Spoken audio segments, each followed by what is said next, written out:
it's Marjan here. So it's been around 8 days since I've propagated these two Hoya Polyneura with the two different ways. So I'm just going to check on the roots and see how they're doing.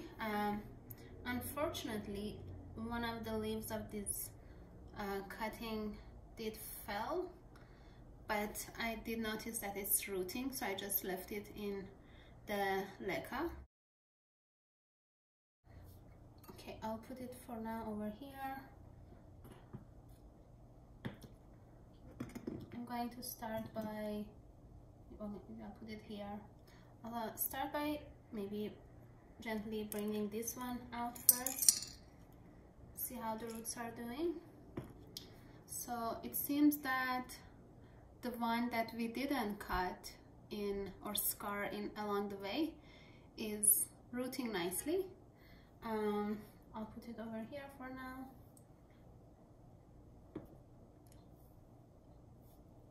Let's see the second one.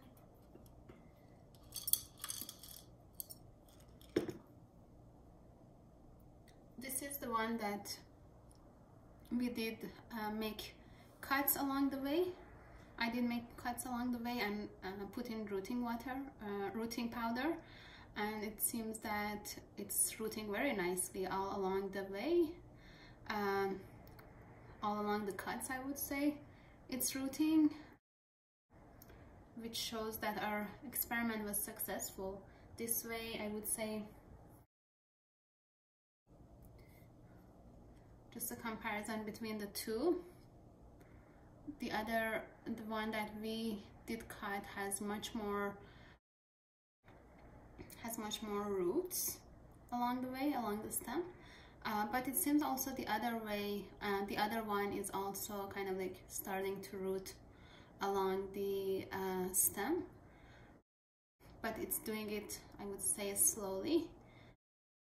But yeah, I would say both the methods work. I had both of these under my grow light, but in the past also I've had them in my windowsill that is located in front of south-facing window.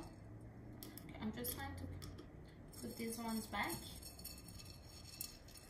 so this one could continue rooting and growing the way it was.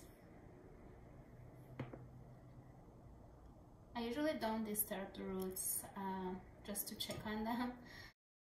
I just wait a few months until the roots could show themselves. I mean, even just looking at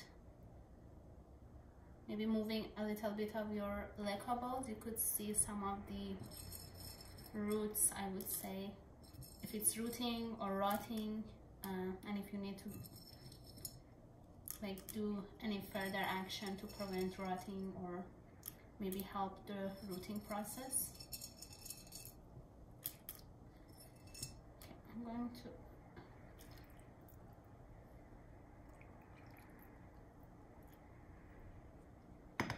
okay, here it is. I hope you enjoyed this video. Please subscribe to my channel if you like this video to see more of this kind of experiments. Have a good day. Bye.